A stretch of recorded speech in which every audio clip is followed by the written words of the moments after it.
Bonjour à tous, bienvenue dans ma nouvelle vidéo. Alors je voulais vous faire ma prédiction parce que j'avais fait un message sur ma prédiction. Alors le message de ma prédiction c'était pour le 12 décembre. Et aujourd'hui on est le 13. Donc je vous montre à l'endroit où j'ai mis ma prédiction parce que j'ai mis la date exprès. Vous voyez? Bonjour à tous, bien.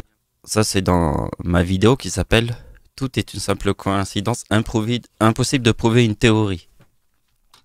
Donc ça c'était ma vidéo et vous voyez j'ai écrit ma prédiction. Et vous voyez que ça a été modifié il y a 6 jours.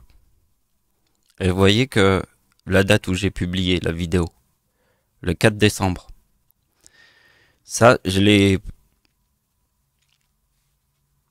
Donc vous voyez, ici il y a la date et ici j'ai écrit le mot prédiction. Ma prédiction du 12 décembre. Alors quand il y a eu toute la journée du 12 décembre, je me suis dit bon il n'y a pas grand chose. Et c'est le 13 décembre que j'ai compris que j'avais fait une prédiction. C'est-à-dire que dans la journée du 12 décembre, j'ai rien capté de ma... Je me suis dit, bon, j'ai prédit cette date, mais je me suis dit qu'il y avait quelque chose de très important. Et c'est venu le 13. C'est là que j'ai compris. Donc avant qu'on passe à la suite, je vous rappelle, titre de la vidéo où j'ai mis ma prédiction. Ici. J'ai même écrit prédiction. 12 décembre.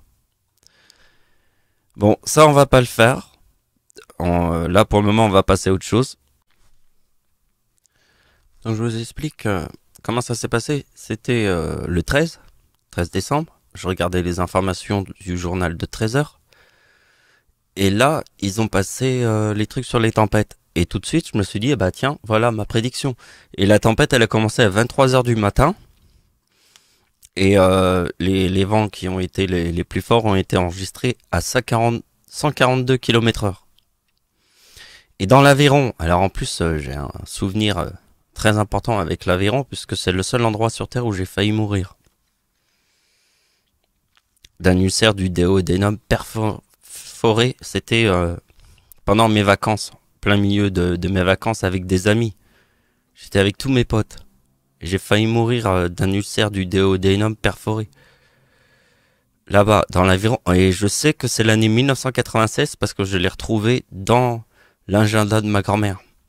En feuilletant tous les agendas qu'elle avait gardés, ses calendriers, ses agendas, j'ai vu ça en 1996. Donc déjà, c'est un signe très important pour moi. Et je pense que si c'est sur moi, ça a un sens avec l'éclipse et la tempête en France de 1999. Mais je vais vous montrer comment je vais faire. Donc avant qu'on commence les opérations, je vous montre. Ça, c'est la vidéo du 8 décembre. Donc celle qu'on avait vue avant, c'était le 4 décembre. Celle où il y avait ma prédiction. Donc là, c'est 8 décembre. Et la vidéo s'appelle La porte 40 de Jésus.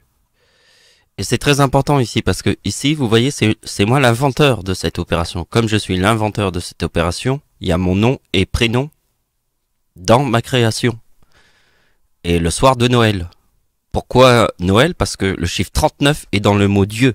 Parce qu'en 1939, j'ai 39 ans en 2014 puisque je suis le père de Jésus. Je suis le père, donc j'ai 39 ans en 2014 puisque le chiffre 39 est dans le mot Dieu. Eh bien, il y a mon nom et mon prénom sur mon invention. Et après, je vous fais l'histoire du Père Noël. Parce qu'avec mon nom et le 25 décembre et mon prénom, ici, je te forme le Père Noël. C'est le père de Jésus. Parce que si vous prenez Jésus-Christ plus 151, vous obtenez 90, le Père Noël. Qui est en fait le nom de Jésus. Et là, on le voit comme ça. Alors, notre prochaine, enfin, le truc que nous allons là tout de suite voir, ça va être le chiffre 37. Et vous allez voir.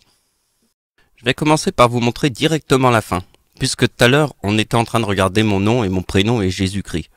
D'accord? Donc, ça, c'est le nom de ma mère. C'est Mathilda de Carpentry.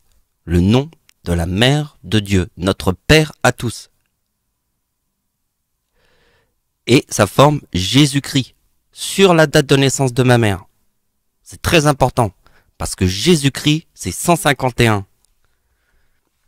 Et donc, j'ai eu une réflexion parce que la tempête en France de 1999, c'est l'arrière-grand-mère de Dieu. Parce que là, c'est l'arrière-grand-mère de Dieu. La tempête en France de 1999, mais l'année 1999, c'est aussi l'éclipse en France de 1999, l'éclipse totale. L'ombre est à 100% au-dessus des plages du débarquement en Normandie.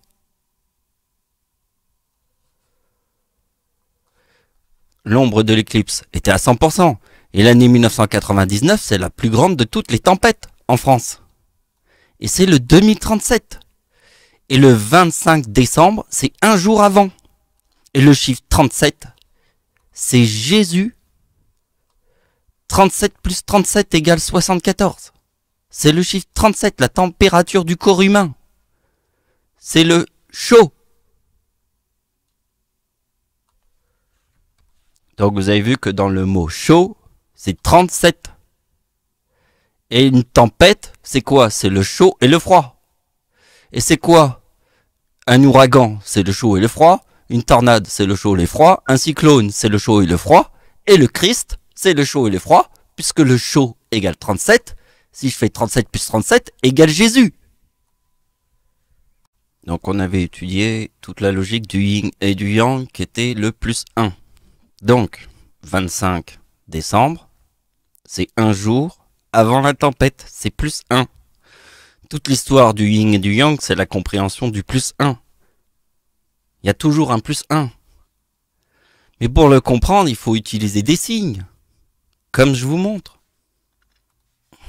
Donc, qu'est-ce que c'est que le 2018? Alors là, c'est très important, c'est l'éclipse en France. Si l'éclipse en France, avec le 25 décembre, le soir de Noël, ça forme la date de naissance de ma mère, j'ai tout de suite compris. Parce que, en fait, si ça forme la date de naissance de ma mère ici, eh bien moi, qu'est-ce que je vais faire? Je vais prendre la date de naissance de ma mère avec le 2036, qui donne les 12 apôtres de Jésus. Et les 12 apôtres de Jésus apparaissent sur la date de naissance de notre Père. Et le soir de Noël, sur la date de naissance de notre Père à tous, le Seigneur forme le chiffre 12. Parce que le chiffre 13 est dans le mot Apocalypse. Et dans la date de naissance d'Adolf Hitler. Et ça, je l'ai tout de suite compris. C'est pour ça que ma date de naissance suit tout le temps la date de naissance d'Adolf Hitler. Mais là, on va pas faire les trucs d'Adolf Hitler. Je vous fais un truc plus de Noël, là, avec... Mais avec les 12 apôtres de Jésus. Donc voilà, c'est la fin de la vidéo. Alors, je voulais vous remontrer une vidéo que j'ai fait parce que on était dans le chaud. Alors, réécoutez. C'est le chaud. C'est le 37. Bon. Le cyclone. C'est le chaud et le froid. L'ouragan, c'est le chaud et le froid. Et il y a le Christ, qui est le chaud et le froid. On voit que 37 plus 37, ça égale Jésus. Mais regardez bien, ce que moi je vous avais trouvé, c'était la tempête. On voit la date d'anniversaire de Satan que j'ai écrit. Vous voyez, là ici c'est une vidéo que j'ai fait. Et vous voyez, la date d'anniversaire de Satan, c'est la fin de la deuxième canicule. Et donc... on a pu voir beaucoup de coïncidences et ici je vais pas pouvoir vous remontrer même les coïncidences. Simplement pour vous dire que dans ma réflexion, pour vous faire voir toutes les logiques que je vous ai montrées juste avant, j'ai aussi regardé ma vidéo qui s'appelle La tempête Miguel, Amélie 2019, parce que moi je sais une chose. Je sais une chose. C'est que sur Terre, je suis le Père.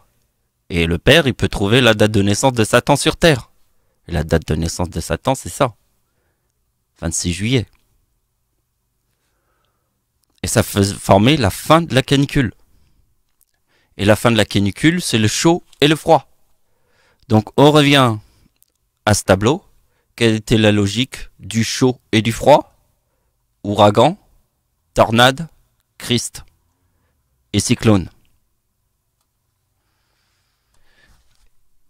Et donc, pour arriver au bout de ma logique, le chiffre absolu d'un ouragan, c'est le chiffre 37. Ben oui, la tempête en France.